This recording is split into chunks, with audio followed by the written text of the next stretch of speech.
ఆత్మవశుడై ఒకవేళ ఒక భక్తుడు దేవునికి చిక్కితే వానిని ఎలా వాడుకోవాలంటే అలా దేవుడు వాడుకుంటాడు.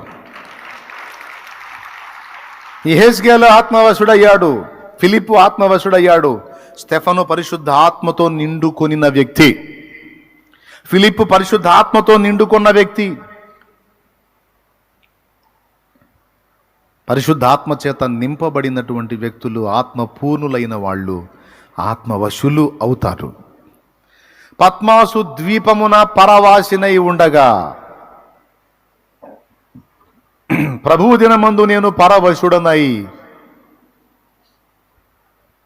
ఒకనిని చూచి తిని.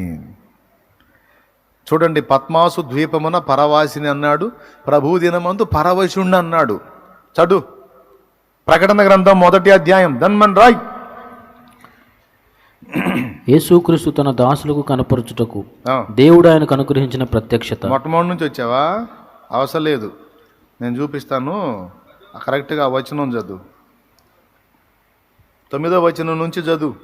మీ సహోదరుడును యేసును బట్టి కలుగు శ్రమలలోను రాజ్యములోను సహనములోను పాలివాడనైన యోహానను నేను దేవుని వాక్యము నిమిత్తమును యేసును గూర్చిన సాక్ష్యము నిమిత్తమును పద్మాసు ద్వీపమున పరవాసినైతిని.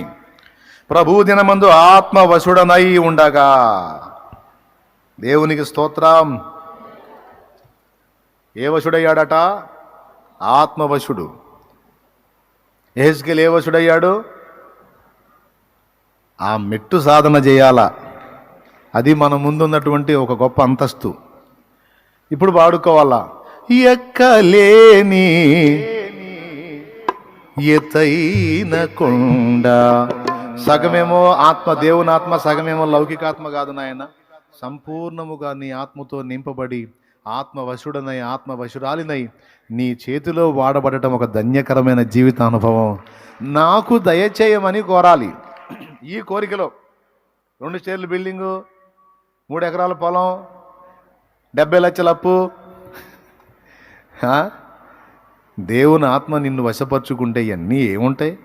అడ్రస్ ఉంటాయా?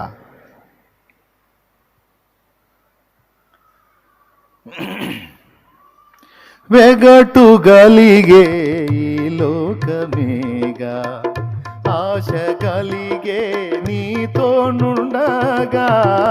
వెగటు గలిగే ఈ లోకమేగా, ఆశ గలిగే నీతో నుండగా. నీ గుడారములో నుందునుగా, నీ గుడారములో నుందునుగా. నీ కొరకే నే వెదకేను దేవా, నాకొకసారి కనిపించరావా. నీ కొరకే నే వెదకేను దేవా, నాకొకసారి కనిపించరావా. ప్రభు మొర వినవా, ప్రభు మొర వినవా. నీ కొరకే నే వెదకేను దేవా, నాకొకసారి కనిపించరావా. నీ కొరకే నే వెదకేను దేవా, నాకొకసారి కనిపించరావా. స్తోత్రం. ఎంతమంది గుర్తించారు ఇప్పుడు మీలో ఉన్న లౌకికాత్మని, దేవునాత్మని?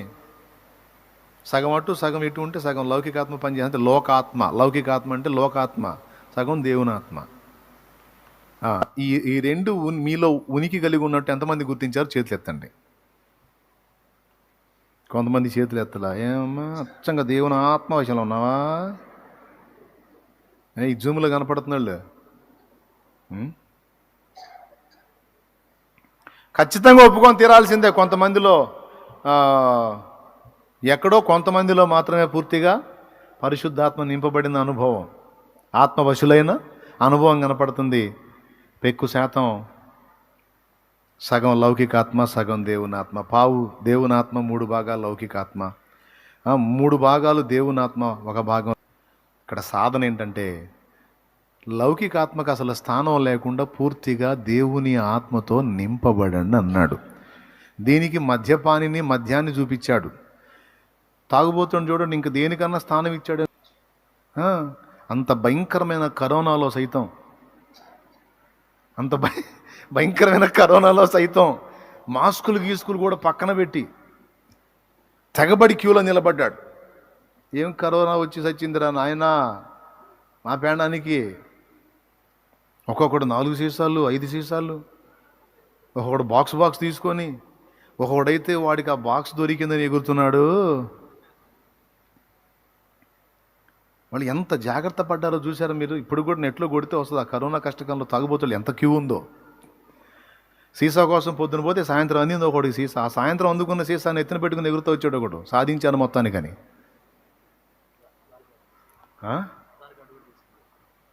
ఆధార్ కార్డు తీసుకెళ్ళారు, డబ్బు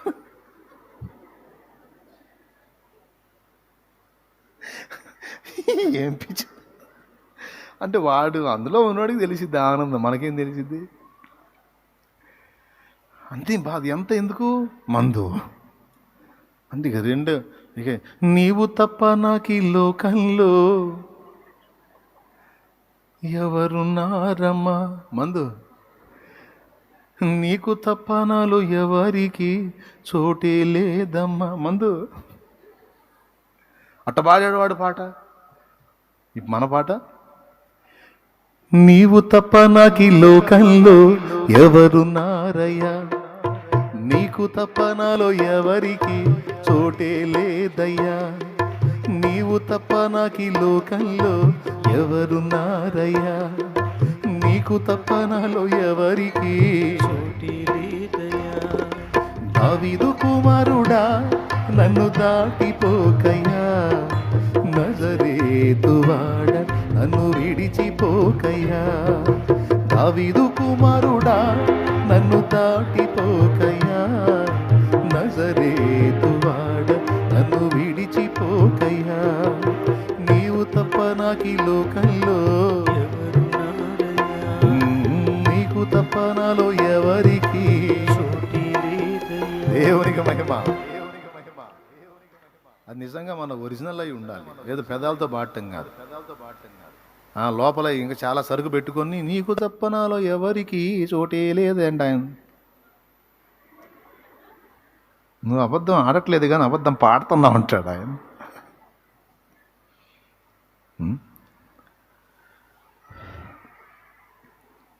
మనం బోల్డ్ అని తెలుసుకోవాల్సి ఉంది. ఇంకా ఆత్మ దగ్గరే ఆగిపోయాం మనం. మరి అలాంటి పాఠం అది.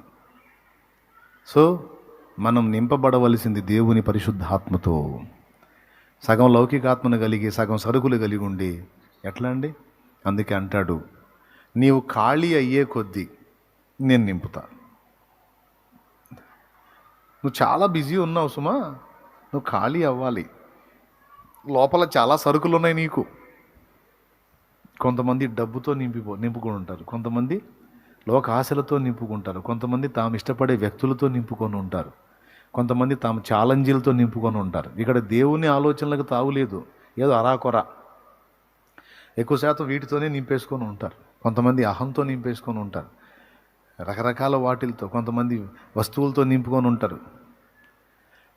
మరి ఇప్పుడు పూర్తిగా నువ్వు ఆత్మపూర్ణుడివి ఆత్మపూర్ణాలివి కావాలంటే ఆయన చెప్పాడు కదా, మా ఇంట్లో 10 మంది వచ్చారు ఇల్లు ఫుల్ అయిందని. సగం మనుషులు సగం సామాన్లు. ఇప్పుడు సామాన్లు ఖాళీ చేస్తే కానీ మొత్తం ఫుల్ దేవుని ఆత్మతో నింపబడడం. దేవుడు తన ఆత్మతో నిన్ను పూర్తిగా నింపాలని ఆశ కలిగి ఉన్నాడు, కానీ చాలా సరుకు అడ్డు తగులుతుంది ఆయనకి. అందుకే ఇప్పుడు దేవా నీ ఆత్మను నా లోనికి పంపునట్లు ఇదిగో నేను ఖాళీ చేసుకుంటున్నాను, సంపూర్ణ సమర్పణ చేసుకుంటున్నాను. ఇలా అప్పగించుకున్న వాళ్ళు భక్తులు. వాళ్ళు ఇలా అప్పగించుకుని వాళ్ళ పర్సనల్ అంతటితో ఆగిపోకుండా మనలాంటి వాళ్ళకి పాఠం కోసం పాటలు రాశారు. ఇప్పుడు ఈరోజు మొత్తం 24 గంటలు కదా అక్క, నాకెళ్ళి చూడండి అక్క, ఎన్ని గంటలు? 24 గంటలు కదా అన్న, 24 గంటలు. ఇప్పుడు నువ్వు పొద్దున్న ఎన్నింటికి వచ్చావు కూటానికి? ఎక్కడికి పొద్దున్న ఎన్నింటికి వచ్చావు? 11ంటికి వచ్చావు? 10ంటికి వచ్చావు? సరే 10ంటికి అనుకున్నాం. 1 గంటకు అయిపోయింది. 11, 12, 1 లేదా 1:30, 2 అనుకో. 10ంటికంటే 4, 5 వచ్చి ఉంటారులే, నాకు చెప్పాకండి. 10:30 నుంచి 11 నుంచి గట్టిగా 11 వేసుకున్నా, 12, 1 2 3 గంటలు అయ్యా, రైట్. ఈ 3 గంటలు ఇక్కడ నువ్వు దేవునితో గడిపావు. మిగిలిన గంటలు ఇంటికాడ వేరే విషయాల్లో గడిపావు. కూటం అయిపోగానే కాస్త తిని మళ్ళా సంఖలో బైబిల్ పెట్టి మళ్ళీ బయలుదేరి ఇప్పుడు ఇంకా మళ్ళీ మిగిలిన సమయం అంతా అంటే 24 గంటల్లో పూర్తిగా దేవుని ఆలోచనలకు నీవిచ్చిన టైము ఇప్పుడు ఒక 3 గంటలు. ఒకవేళ మీలో భక్తి పనులు ఉంటే పొద్దున 1 గంట, నైట్ పడుకోబోయేటప్పుడు 1 గంట, మొత్తం 24 గంటల్లో ఏ 4 గంటలో ఏ 5 గంటలో నువ్వు కేటాయించావు. అంటే మిగిలినటువంటి గంటలు 4 గంటలు అనుకోండి, గట్టిగా 4 గంటలు. పొద్దున 1 అరగంట, సాయంత్రం 1 అరగంట ప్రార్థన. ఎక్కువ చేస్తే మళ్ళీ డేంజర్ కదా, అందుకని ½ అన్ అవర్. ఎక్కువ ఇబ్బంది పెట్టాం దేవుణ్ణి మనం కదా, ఆయనకి ఎక్కువ ప్రెజర్ ఇవ్వం. పద్దాకలు కూర్చొని దేవా దేవా అని మళ్ళీ ఆయనకి ఎన్ని పనులు పాపం, ఫుల్ బిజీ. ఆయన ఎందుకు మైండ్ తింటాం మనం. అందుకని మనం 10 నిమిషాలు 5 నిమిషాలు కొట్టా తెచ్చని ఎంత ఈజీగా ఉంటుందో మన ప్రార్థన. దేవుడికి ఎక్కువ ఇబ్బంది లేకుండా, రిస్క్ పెట్టకుండా. కాబట్టి పొద్దున 1 అరగంటను, సాయంత్రం 2 కలిపి 1 గంట.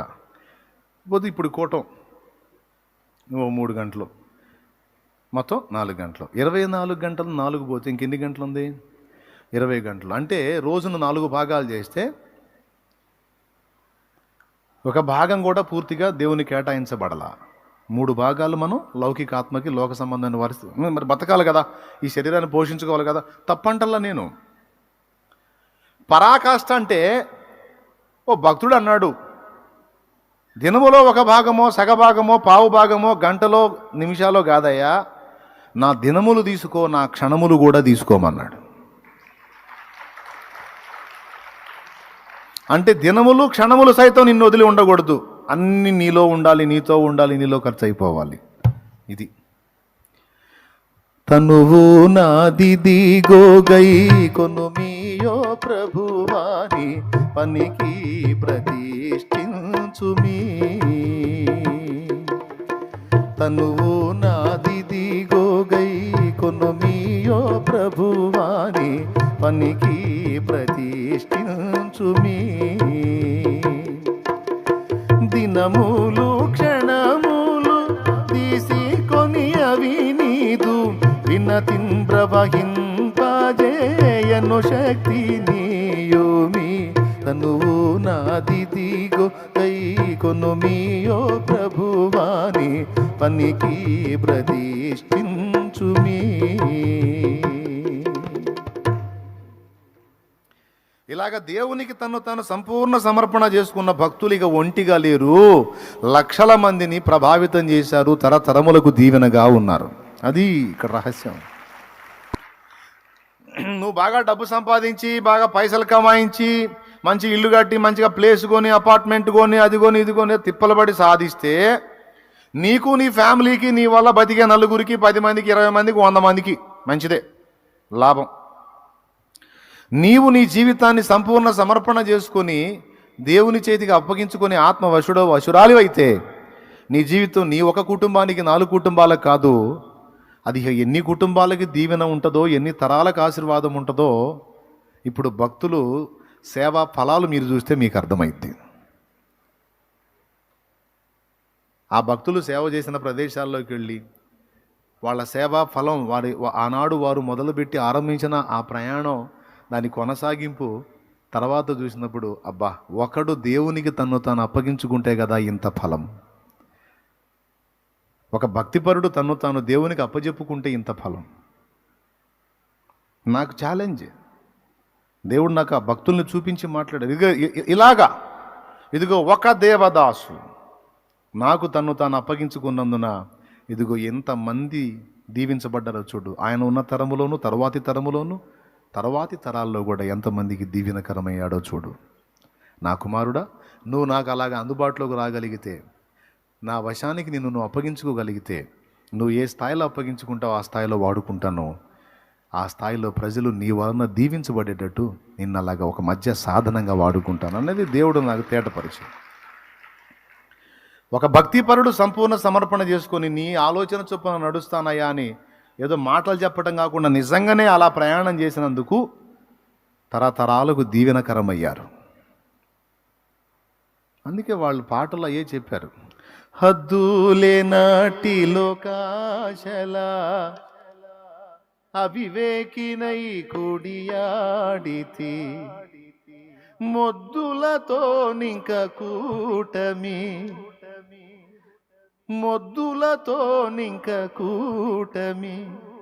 వద్దయ్యా వద్దయ్యా వద్దయ్యా తండ్రి నన్ను గన్నయ్య రావే నా యేసు, నన్ను గన్నయ్య రావే నా ప్రభువా, నన్ను గన్నయ్య రావే నా యేసు, నన్ను గన్నయ్య రావే నా ప్రభువా. ఎంఆర్ఓ స్థాయి ఆఫీసర్ని ఒక ఆయన చూశాను నేను. పేరుకి ఎంఆర్ఓ జాబ్ చేస్తున్నాడు కానీ పూర్తిగా దేవుని ఆత్మవశుడై ఉన్నాడు. ఆయన మాటలు, ఆయన ఆలోచన, ఆయన హృదయవాంఛలు, ఆయన ఆశలు, ఆయన వ్యవహార శైలి మైండ్ పోయింది నాకు. మళ్ళీ జాబ్ ఏమో ఒక మండలం మొత్తాన్ని కూడా బ్యాలెన్స్ చేయాల్సినటువంటి వ్యక్తి, రెస్పాన్సిబిలిటీ ఉన్న వ్యక్తి. అంత ప్రెజర్లో అతడు దేవుని ఆత్మవశుడై ఉన్నాడు, దేవుని సంగతులలో నిండిపోయి ఉన్నాడు. ఏదో అక్కడ నేను ఉండి నా బాధ్యత నెరవేరుస్తున్నాను, అది కూడా విజయవంతంగా నెరవేర్చడానికి దేవుని ఆత్మయే నాకు సహాయం చేశాడని చెప్తాడు. భయంకరమైన వ్యక్తులు, రాజకీయ శక్తులు, వీటి మధ్యలో నేను విజయవంతంగా ఇన్ని సంవత్సరాలు నేను ఇక్కడ ప్రయాణం సాగించానంటే కేవలం దేవుని ఆత్మ నాకు తోడై ఉండి నన్ను నడిపిస్తేనే ఇవన్నీ దాటుకొని నేను ఇంత చేయగలిగానయ్యా. ఇక్కడ ప్రజలకు మేలు చేశాను ఈ జాబ్లో. నాకు నిరంతరం ఆయనే ఉంటాడు, కూర్చున్నా లేచినా. నా ఫ్యామిలీకి, నా పిల్లలకి, అందరికి కూడా దైవభక్తి నేర్పుకున్నాను, దేవుని భయమే నేర్పుకున్నాను.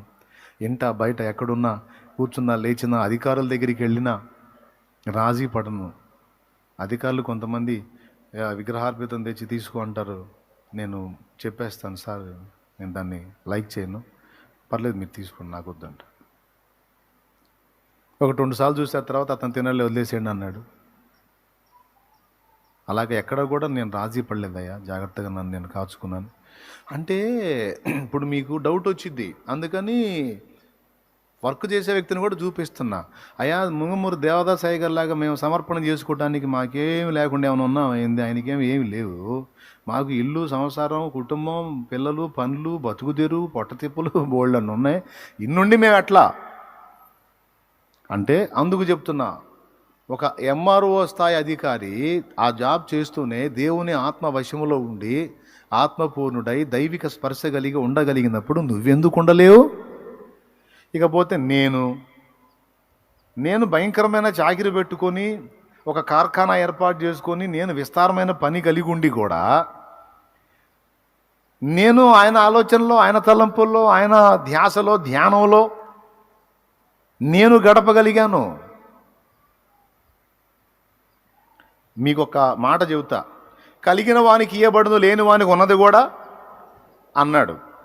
ఏదైనా సరే ఒక పెద్ద పనిని దేవుడు నీ చేత చేయించాలనుకున్నప్పుడు ముందు కొంచెంలో నువ్వు ఎంత నమ్మకంగా ఉన్నావో చూస్తాడు. నీలో ముసలోళ్ళకి, అనాథలకి, విధవరాండ్రకి, వృద్ధులకి, రోగులకి సేవ చేయాలని ఎంతమందికి ఉందండి? ఉంటే చేతులు ఎత్తండి. పిల్లలు నెట్టేసిన ముసలాళ్ళకి సేవ చేయాలని ఎంతమందికి ఉంది? ఉంటే చేతులు ఎత్తండి.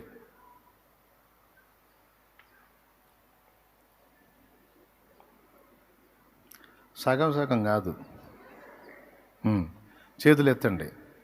రైట్, ఓకేనా? దించారేంది? అలానే ఉంచండి. ఆ జూమ్లో అనాథలకి, దిక్కులేని వాళ్ళకి సేవ చేయాలని, రోగులకి ఎంతమందికి ఉంది? చేతులు ఎత్తండి. రైట్. ఈరోజు ప్రార్థన చేసుకొని వచ్చా. ఎవరెవరు ఈ మాటలు వినాలో వాళ్ళనే నాకు అందుబాటులోకి వచ్చేటట్టు చేయనన్నా. సోదోళ్ళు వద్దు ప్రభా, సరైన వాళ్ళు ఈరోజు అందాలి నాకని ప్రత్యేకంగా ప్రార్థన చేసుకొని వచ్చా. వాళ్ళందరూ కలుగుతారు ఈరోజు. దేవుని స్తోత్రం. తర్వాత వాళ్ళకి లైవ్ చేరిద్ది. తర్వాత ఇప్పుడు తర్వాత అయినా సరే ఆ ఏర్పాట్లో ఉన్నోళ్ళే ఈ మాట వినగలుగుతారు. దేవునికి స్తోత్రం. ప్రత్యేక ప్రార్థన చేసి వచ్చా ఈరోజు. అందుకే మిమ్మల్ని అందరినీ స్పెషల్గా చూస్తున్నా ఈరోజు నేను. దేవుని కృప. ఏది మళ్ళీ చేతులు ఎత్తండి. మీకు అందరికీ ముసలి వాళ్ళకి సేవ చేయాలని ఉందా? వృద్ధులకి రైట్, రోగులకి రైట్, అనాథ బిడ్డలకి రైట్, విధవరాండ్రకి రైట్. నేను చేతులు దించమల్లా మీరు దించారు, థ్యాంక్ యూ, నన్ను గౌరవించారు, అంతే ఉంచండి. ఇప్పుడు అరే ఏదో మెలిగి పెడతాడు అనుకోవద్దు.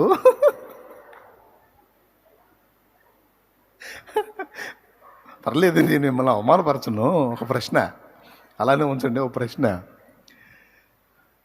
నీ కొద్దో గొప్ప ఆశ ఉంది, ఆశ ఉంది కానీ ఆ ఆశ క్రియారూపం దాల్చినప్పుడు, నీది ఒట్టి ఆశే కానీ అది క్రియారూపం దాల్చినప్పుడు అది వ్యర్థమైన ఆశేగా, ప్రయోజన శూన్యమైన ఆశేగా.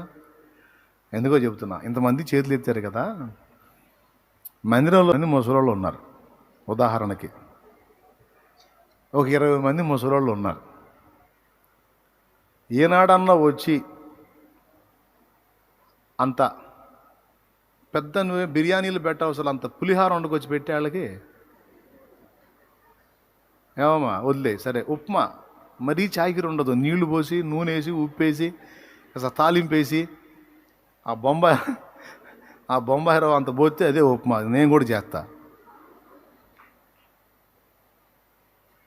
ఏదో అంత చేసి ఏనాడన్నా తెచ్చి అంత ప్లేట్లో పెట్టే వదిలే. ఆ ముసలమ్మల్ని అమ్మ బాగున్నారా, తిన్నారా లేదా పలకరించా? చాలా బట్టలు ఉన్నాయి నీకు, పైసలు కూడా ఉన్నాయి, 4 చీరలు తెచ్చి ఆ ముసలాళ్ళ చేతికి ఇచ్చెళ్ళే వదిలే అమ్మా. నీకు చాలా పైసలు ఉన్నాయి, 10 దుప్పట్లు తెచ్చి వాళ్ళ చేతికి ఇచ్చెళ్ళే. అది తేడా పడ్డావే బాబా. అసలు మందిరంలో ఇల్లు ఉన్నారన్న సంగతే మనకు తెలియదు అన్నయ్య. వెతికితే కదా, చూస్తే కదా. మా వాళ్ళకి అదే చెబుతాను నేను. మనం చాలా చేయాలి, ముసలాళ్ళకి చేయాలి, వృద్ధులకి చేయాలంటే ఉన్నోళ్ళు ముందు మూలుగుతున్నారు. వాళ్ళని పట్టించుకోండి. అర్థమైందా?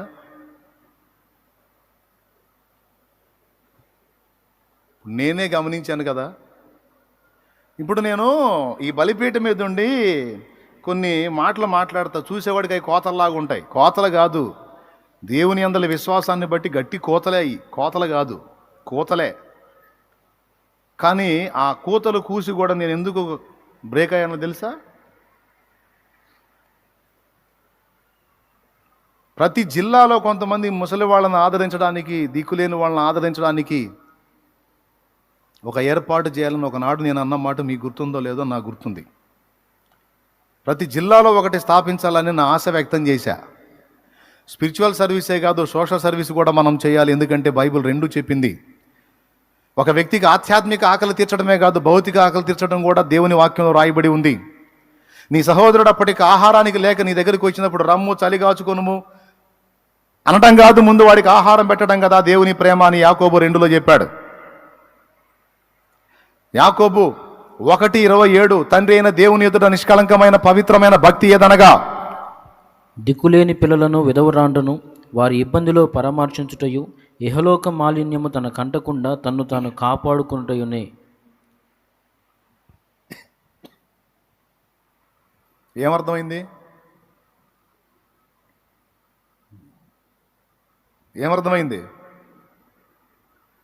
దిక్కులేని పిల్లల్ని విధవరాండ్రని, విధవరాళ్ళనగానే యవనస్తులు కనపడతారు. ముసలమ్మ విధవరాలే, దిక్కులేని పిల్లలు అన్నారు. దిక్కులేని పిల్లలని తల్లిదండ్రిని కోల్పోయిన అనాథలే. ముసలోళ్ళకి తల్లిదండ్రులు ఉంటారా? తల్లిదండ్రి కోల్పోయిన పిల్లలు అంటే కేవలం చిన్న పిల్లలనే కాదు, ముసలి వాళ్ళకు కూడా తల్లిదండ్రులు ఉండరు కదా, మరి వాళ్ళు కూడా అనాథ పిల్లలే కదా. చెప్పమ్మా, చెప్పునాయన. తల్లిదండ్రులు లేని చిన్నపిల్లలు, యవనస్తురాళ్లే కదా. ముసలి వాళ్ళకు కూడా తల్లిదండ్రులు ఉండరు, కన్నబిడ్డలు నెట్టేస్తారు. కొంతమందికి పిల్లలు చనిపోయి ఉంటారు, కొంతమందికి అసలు పిల్లలే ఉండరు. వాళ్ళు దిక్కులేని పక్షులే కదా.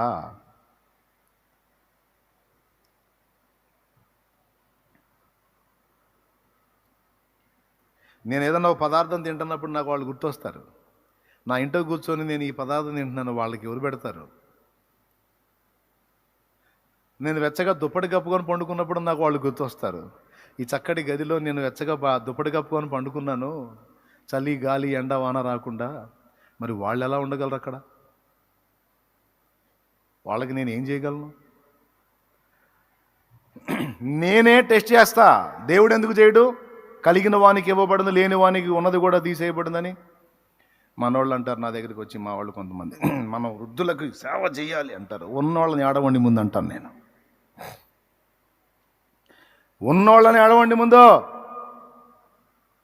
మీలో ఒకరికైనా నిజంగా దైవిక ప్రేమ ఉండి దేవుని ఆత్మ కలిగిన వారై ఉండి నిజంగా ఆ విధమైన స్పర్శ మీకుంటే నా చేత చెప్పించుకోరు. ఆ లక్షణాలు, ఆ జాతి లక్షణాలు కనపడతాయి.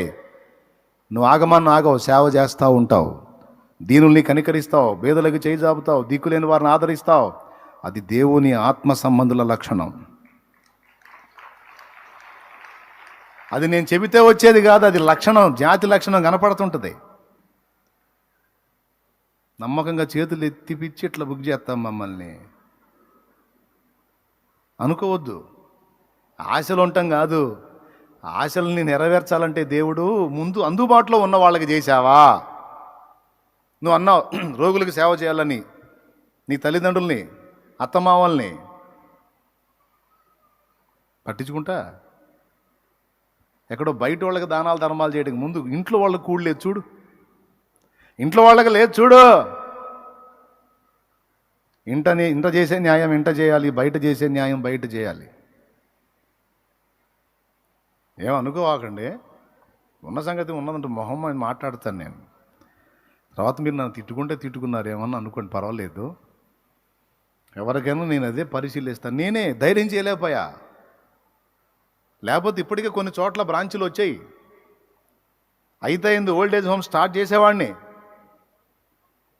దేవుడే కార్యం చేస్తాడండి. ఇంత పని చేయడానికి దేవుడు వ్యక్తుల్ని ప్రేరేపించి నాకు సహాయం చేసిన దేవుడు, అలాంటి నేను 100 పెట్టిన దానికి కావాల్సిన సహాయం దేవుడు నాకు ఇవ్వగలడు. ఆర్థికపరమైన విషయాల్లో వెనకడుగు వేసేది లేదు. ఏమీ లేకుండా దేవుని పనికి వచ్చినా నేను. ఇంత పని చేసింది ఎవరు? నేనా? మా తాత, ఆయన చేశాడు. అలాంటి 100 స్థాపించినా 100 స్థాపించడానికి కావలసిన ఆర్థిక సమృద్ధిని దేవుడు నాకు కృపనిస్తాడు. ఆయన్ని బట్టే ఈ ధైర్యం నాకు. కానీ నాకు వ్యక్తులలో కావాలా, నమ్మకమైన వ్యక్తులు. ఒక ప్రాంతాన్ని అప్పగించి ఇదిగో వీళ్ళ జాగ్రత్తగా చూసుకో తల్లి, చూసుకో నాయన అని అప్పచెబితే కసరకుండా తిట్టకుండా ముసలోళ్ళు ఇసిగిస్తారు, పిల్లలు ఇసిగిస్తారు. కసరకుండా తిట్టకుండా, ఎందుకంటే వాళ్ళు వయసు అయిపోయిన వాళ్ళు కాబట్టి వాళ్ళకి బీపీ అయి పనిచేస్తూ ఉంటాయి. ఊరకనే అలుగుతారు, సణుగుతారు, గొణుగుతారు. వాళ్ళకి ఏ కొంచెం ఇబ్బంది అయినా ఇబ్బంది పెడతారు. అయినా తట్టుకొని వాళ్ళకి దేవుని ప్రేమను పంచేటువంటి సత్తా ఎవరికి ఉంది? అలాంటి వాళ్ళు ఏరి?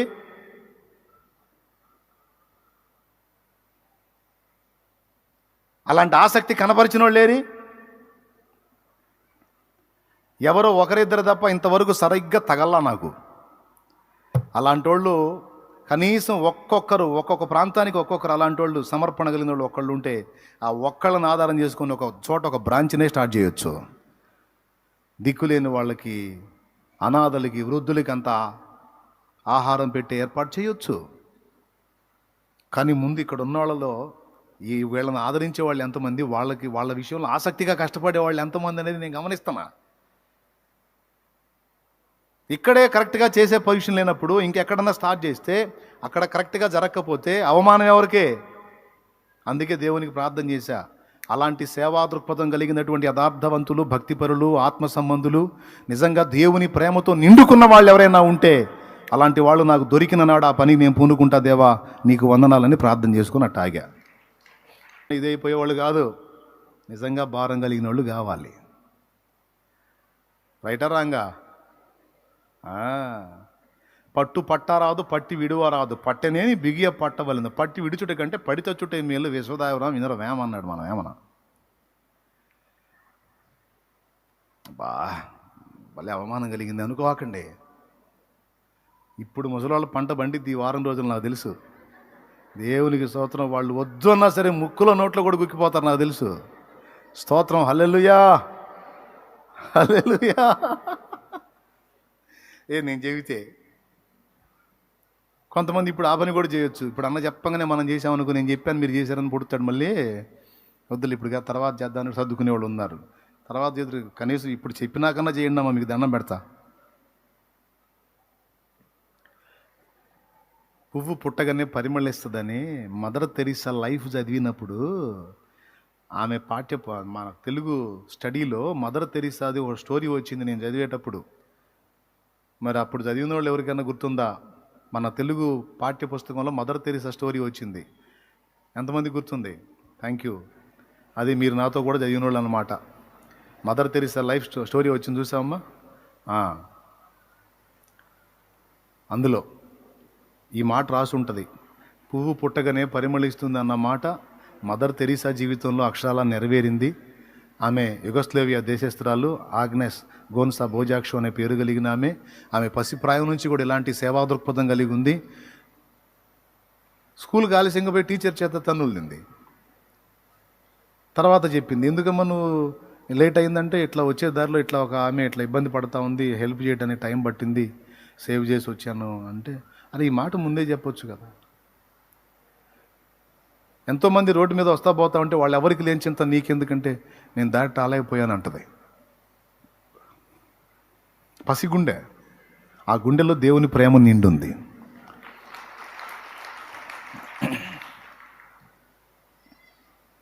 అట్లా ఏ గుండెలో ఏ ప్రేమ నిండుందో, ఎవరి దగ్గర ఏ అభిషేకం ఉందో అది వ్యక్తమైద్ది. ఆ జాతి లక్షణం కనపడుతుంటదే. ఒట్టి మాటలోళ్ళు ఎవరో నాకు తెలుసు, నిజంగా భారం కలిగి నిజంగా దైవిక ప్రేమతో నింపబడిన వాళ్ళు ఎవరో కూడా నాకు తెలుసు. నాకే తెలిసినప్పుడు ఆయన తెలీదు. దినములు క్షణములు ఇదిగో సమస్తము నీకు అని అప్పచెప్పిన ఒకడు అప్పగించుకుంటే ఎంతమందికి దీవెన. ఒక మదర్ తెరీసా దేవుని కోసం నిలబడితే ఎంతమందికి దీవెన, ఎన్ని జీవితాలకు వెలుగు. వర్క్ చేసుకుంటానే నాకున్న ఆ గ్యాప్లో గ్రంథాలు స్టడీ చేసుకుంటా, దేవుని వాక్యాన్ని ధ్యానించుకుంటా, ప్రార్థించుకుంటా, దేవునితో గడుపుకుంటా, ఆ వర్క్ చేస్తే కూడా ఏడ్చుకునేవాడిని. ఐగుప్తీయులు బానిస శృంఖలాలు, ఐగుప్తీయుల దగ్గర బానిసలుగా బతికిన ఇశ్రాయేల్లాగుంది ప్రభువా నా బ్రతుకు. పూర్తి కాలం నేను నీతో ప్రయాణం చేయాలని ఉంది, కానీ నేను ఈ బంధకాల్లో ఉండిపోయాను. నాకు ఇది అప్పుల పాలైపోయి ఉన్నాను, ఆర్థిక సమస్యలతో ఉన్నాను, అవమానాల్లో ఉన్నాను. దేవా మూలుగుతున్నాను నాయనా, నాకు విడుదల నివ్వు, నేను నీకోసం కంప్లీట్గా బ్రతకాలి దేవాన్ని నేర్చుకున్నా. నాకున్న కొంచెంలో ఫుల్గా మెటీరియల్ అంతా రెడీ చేసుకొని అంతా ఇక స్టార్ట్ చేద్దాం వర్క్ అనేటప్పటికి ఎవరో ఒకళ్ళు వస్తారు.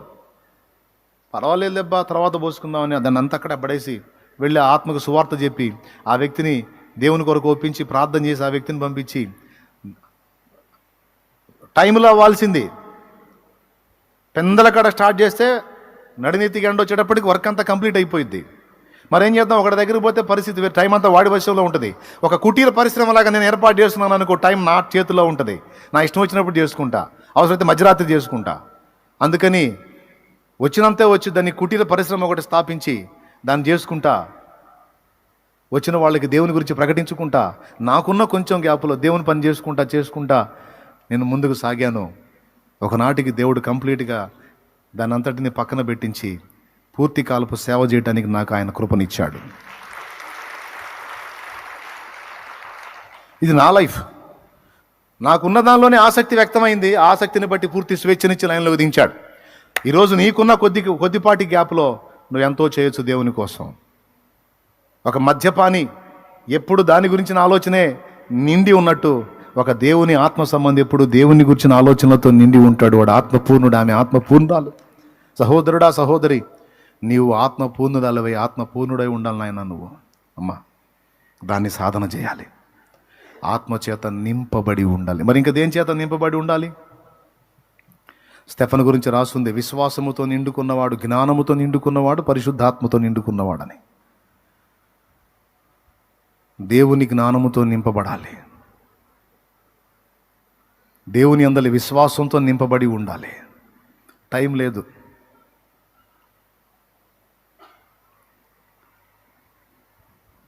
మరి ఇక దేంతో నింపబడి ఉండాలి? 4వది దేవుని ప్రేమతో నింపబడి ఉండాలి.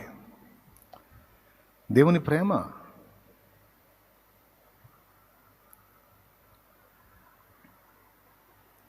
ఆ ప్రేమ నింపబడిన వాడు ఇక తన స్వార్థాన్ని ఆలోచించడు. తను ఎలా ఉన్నాడు, తన పరిస్థితులు ఎలా ఉన్నాయి, తన వారు ఎలా ఉన్నారు, ఇది కాదు. దేవుని ప్రేమ బలవంతం చేసిద్ది.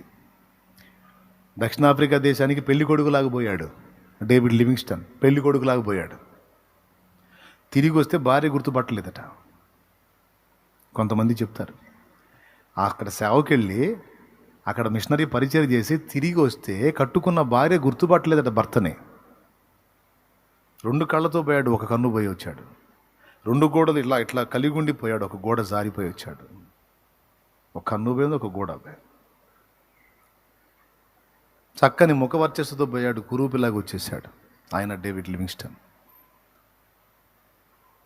భార్య గుర్తుపట్టలేనంత దుర్భర స్థితికి వచ్చేసాడంటే చూడు. ఎందుకు ఈ కర్మ? క్రీస్తు ప్రేమ నన్ను బలవంతం చేస్తుందంటాడు.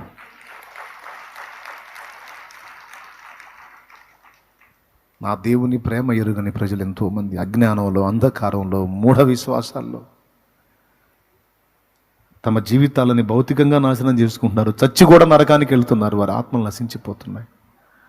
ప్రశాంతంగా తినలేకపోతున్నాను, నిద్రపోలేకపోతున్నాను. దేవుని కోసం నేను పని చేయాలి. నేను ఈ లోకాన్ని అనుభవించలేకపోతున్నాను. నేను ఈ లోకానికి చెందినోడిని కాదు, నేను దేవునికి చెందినోడిని. నేను దేవుని పని చేయాలి. నా నుండి వచ్చే దేవుని వాక్కు కోసం కొన్ని ఆత్మలు ఉన్నాయి. ఆ దేవుడు నాతో మాట్లాడాడు. నీ నుండి వచ్చే ఆ మేత కోసం కొన్ని గొర్రెలు ఉన్నాయి అన్నాడు నాతో. నా కుమారుడా, నువ్వు లైన్లోకి రావాలిరా. నీ నోటి నుండి వచ్చే మాటలు ఆత్మీయ ఆహారం కోసం కొన్ని గొర్రెలు ఉన్నాయి నాయన. మేకపాలే సమృద్ధి అవుతాయి. ఆ కొంచెమే మేకపాలు ఎంత ఏ పాటిది అనుకోవద్దు. నువ్వు కొంచెమే విస్తారం అయ్యేటట్టు నేను చేస్తాను. నీ ఆహారం కోసం గొర్రెలు ఉన్నాయి, నువ్వు గదులు అన్నాడు. నాయన, దేవుని ప్రేమ నన్ను బలవంతం చేస్తుందని రెడ్డి నీళ్ళ మధ్యలోకి వెళ్ళిపోయాడు డేవిడ్ బ్రైనార్డ్. అక్కడే చనిపోయాడు. అక్కడే అవుట్. పూర్తిగా వాళ్ళ కోసం జీవితం అంతా కాదు, ఉన్నది 5 ఏళ్ళు అక్కడే ఖర్చు పెట్టేసి చనిపోయే శవమయ్యాడు. ఎందుకు నీకు ఈ కర్మ? దేవుని ప్రేమ నన్ను బలవంతం చేస్తుంది. ఈక్వెడార్ అరణ్యంలో ఔకా జాతి మనుషుల మధ్యలోకి వెళ్ళారు జిమ్ ఎలియాడ్ బృందం. వాళ్ళ డబ్బులు ఖర్చు పెట్టుకుని నానా బాధలు పడి, ఎందుకు ఈ కర్మ? మీకేం తక్కువై? కాదు, అనాగరిక జాతి వాళ్ళు మమ్మల్ని చంపినా పర్వాలా, దేవుని ప్రేమ అంటే ఏంటో వాళ్ళకి పరిచయం చేసి చావాలి.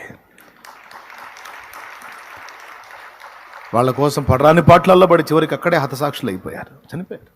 వాళ్ళు చనిపోయిన తర్వాత వాళ్ళ ఫ్యామిలీ మెంబర్స్ వెళ్ళి మళ్ళీ వాళ్ళు ప్రకటిస్తే వాళ్ళకి చెప్పెళ్తారు, కుటుంబానికి చెప్పెళ్తారు. ఒకవేళ మేము ఈరోజు వాళ్ళ మధ్యలోకి దిగబోతున్నాం, ఇన్ని రోజులు పైన ఫ్లైట్లో ఉండి వాళ్ళకి ఆహారం అవన్నీ ఇచ్చి వాళ్ళని మచ్చిక చేసుకున్నాం, ఇప్పుడు వాళ్ళ మధ్యలోకి దిగబోతున్నాం, ఒకవేళ మా మీద అటాక్ జరిగితే, మేము ప్రాణాలు కోల్పోతే మీరు పని ఆపొద్దు, మేము పోయినా మీరు మా తర్వాత వచ్చి అక్కడ ప్రకటించాలి. గుర్తుపెట్టుకోండి. జిమ్ ఎలియాడ్ బృందం 5 వాళ్ళు అక్కడ దిగగానే చంపేస్తారు వాళ్ళని. ఏం కర్మ నాయనా ఇది? ఎందుకు మీకు ఈ బాధ? దేవుని ప్రేమ. ఆ ప్రేమ తెలుసుకోకపోతే నేను నాశనం అయ్యేవాడిని, నరకానికి వెళ్ళేవాడిని. ఎవరో త్యాగం చేస్తే ఆ ప్రేమ నాకు దొరికింది. ఎవరో త్యాగం చేశారు. ఏ మహానుభావుడో, ఏ మహాతల్లో వాళ్ళ జీవితాలు త్యాగం చేసి నాకు ఈ గ్రంథాన్ని మోసుకొచ్చారు, నాకు యేసును మోసుకొచ్చి పరిచయం చేశారు. ఈరోజు యేసును తెలుసుకున్న నా కళ్ళు వెలిగించబడ్డాయి, ఆత్మ రక్షింపబడింది, జీవితానికి అర్థం, పరమాత్మ విలువలేంటో అర్థమైంది. అది తెలియని స్థితిలో చాలామంది ఉన్నారు. ఇతరుల త్యాగాన్ని నేను అనుభవిస్తున్నప్పుడు మరి నా త్యాగం వద్దా? నాలాంటి ఎంతోమంది జీవితాలు పణంగా పెట్టి, వాళ్ళ ప్రాణాలకు తెగించి, వాళ్ళ దేశాలను వదిలిపెట్టి, వాళ్ళ ప్రాంతాలను వదిలిపెట్టి, వాళ్ళ ఆనందాలని, సౌఖ్యాలని, భోగాలని వదిలిపెట్టి దిక్కులేని స్థితిలో వాళ్ళు ఎక్కడెక్కడో సమాధి అయిపోయారు కదా, నా కోసమే కదా. హల్లెలూయా. ఎక్కడో పుట్టారు, ఎక్కడో రాలిపోయారు. సొంత ఆనందాలు, సొంత దేశం, సొంత ప్రాంతం, సొంత సంపాదన ఏం పట్టించుకోవాలి. దేవుని ప్రేమ. మదర్ తెరీసా ఎక్కడ చనిపోయింది? ఆమె సమాధి ఎక్కడుంది? ఇండియాలో ఉందా, యుగోస్లావియాలో ఉందా? చెప్పండి ఆయన. ఎక్కడదామే? యుగోస్లావియా. ఎక్కడ చనిపోయింది? విలియం కేరీ సమాధి ఎక్కడుంది? ఎక్కడివాడు విలియం కేరీ? ఎందుకు ఈ కర్మ? ఎందుకు? మదర్ తెరీసా కూడా అందరు ఆడపిల్లలాగా చక్కగా పెళ్లి చేసుకొని పిల్లల్ని కానీ ఒకడికి భార్య అయి సంసార సుఖాలు అనుభవించి ఆనందించి అక్కడే చచ్చిపోతే పోను. గుండె నిండా దేవుని ప్రేమతో నిండిపోయిన వ్యక్తులు, దేవుని ఆత్మతో, దేవుని అభిషేకంతో కాదు, దేవుని ప్రేమతో నిండిన వ్యక్తులు. అమ్మా ఎందుకు పుట్టావు తల్లి నువ్వంటే, కానీ పిల్లల్ని చెత్త కుప్పలో పడేసినటువంటి తల్లులు ఉన్నారు కదా, వాళ్ళు పడేసిన పిల్లల్ని పెంచడానికి పుట్టించాడు దేవుడు నన్ను. రోగగ్రస్తులైన వారికి సేవ చేయడానికి పుట్టించాడు నన్ను. దిక్కులేని అనాథలకు ఆశ్రయపురమగినట్లు పుట్టించాడు నన్ను. నా జన్మకు సార్థకత ఇదే. ప్రపంచం అంతటి చేత నానా అనిపించుకున్న ఒక మగాడు లేడు, కానీ ప్రపంచం మొత్తం చేత అమ్మా అనిపించుకున్న ఒక స్త్రీ ఉంది. ఆమె మదర్ తెరీసా. తెరీసా అనే పేరు ఎత్తరు, మదర్ తెరీసా అంటారు. అమ్మా అమ్మా. పిల్లరా, పేరు కోసమో, గొప్పల కోసమో, డాబు దర్పాల కోసమో సేవ చేయటం కాదు. పబ్లిసిటీల కోసమో, గోరంత చేసి కొండంతలు చెప్పుకోవడానికి ఎక్స్పోజింగ్ మైండ్తో దేవుని పని చేయటం కాదు. యథార్థ హృదయంతో, దైవిక ప్రేమతో దేవుని పనికి రావాలి. దేవుణ్ణి అడ్డం పెట్టి మనం మహింపరచబడటం కోసం ఎత్తకూడదు, కానీ మనం మరుగై దేవుణ్ణి ఎంత మహింపరచగలం అంత మహింపరచాలి. దేవుని ప్రేమను గురించి మాటలు చెప్పడం కాదు, కానీ అందులో చేయగలిగినంత ఎదుటివాడికి చేసేటువంటి మనస్సును మనం సాధన చేయాలి.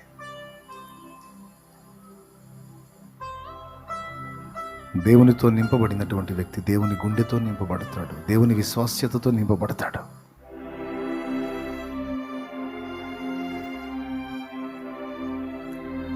జనుల కోసమే కదా ప్రవక్తల జీవితాలన్నీ ఖర్చు అయిపోయింది. ఇశ్రాయేలు జనాంగం కోసం చూసారా ప్రవక్తల జీవితాలు ఎలా ఖర్చు అయిపోయినాయో? మనం కూడా మన కోసం కాదు, దేవుని కోసం, ప్రజల కోసం కదా. ఆ ప్రేమ మన గుండెల్లో లేనప్పుడు మనం పరిపూర్ణలు ఎలా అవుతాం?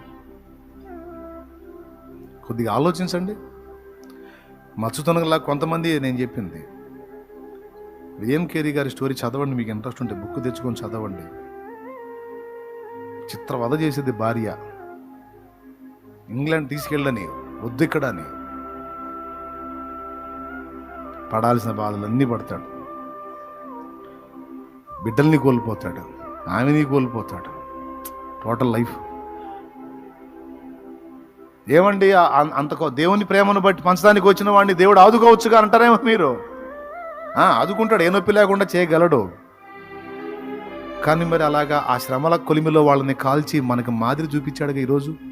ఆ భారం తీసుకునే కదా మనం రేపబడుతుంది. త్యాగాలు కూడా ఉన్నాయి. ఆస్ట్రేలియా నుంచి మిషనరీగా వెళ్ళిన వాళ్ళు కొంతమంది. ఒరిస్సాకు వచ్చాడు గ్రాహం స్టెయిన్స్ గారు, భార్యని 3 పిల్లల్ని తీసుకొని. ఒకరిని గడగమను, దరిద్రుల్ని, మతోన్మాద దరిద్రుల్ని గడగమను, కుష్ఠరోగులకి సమస్తం చేయమను.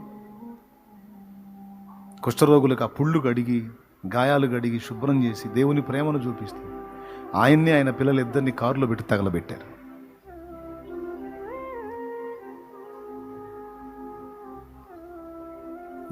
ఏం కర్మ సార్ మీకు? ఎందుకండి స్టెయిన్స్ గారు, ఎందుకండి మీకు? మీ దేశంలో మీరు హ్యాపీగా ఉండొచ్చు కదండి.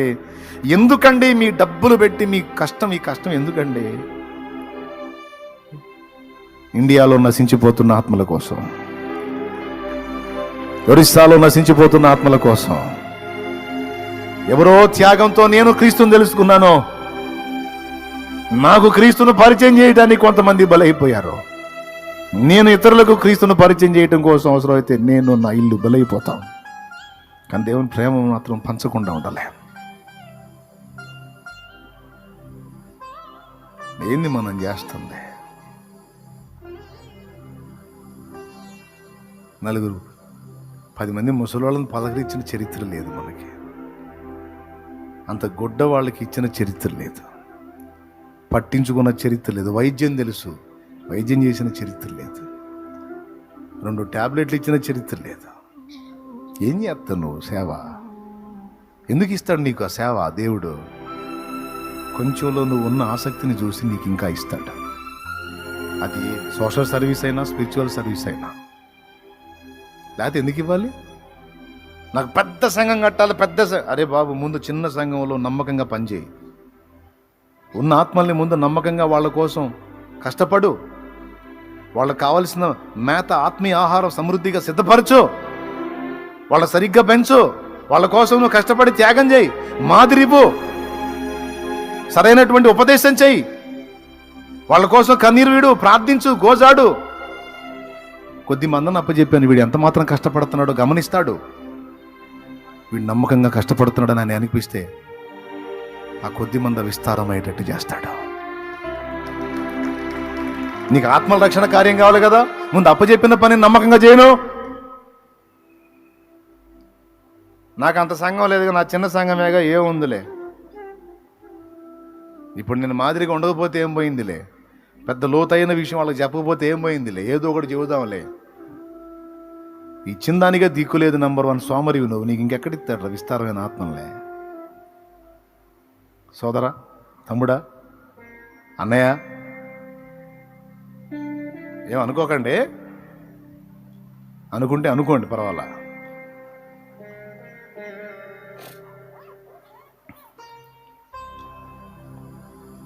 దేవుని జ్ఞానంతో, దేవుని అందలి విశ్వాసంతో, దేవుని ప్రేమతో, దేవుని పరిశుద్ధాత్మతో మనం నింపబడాలి.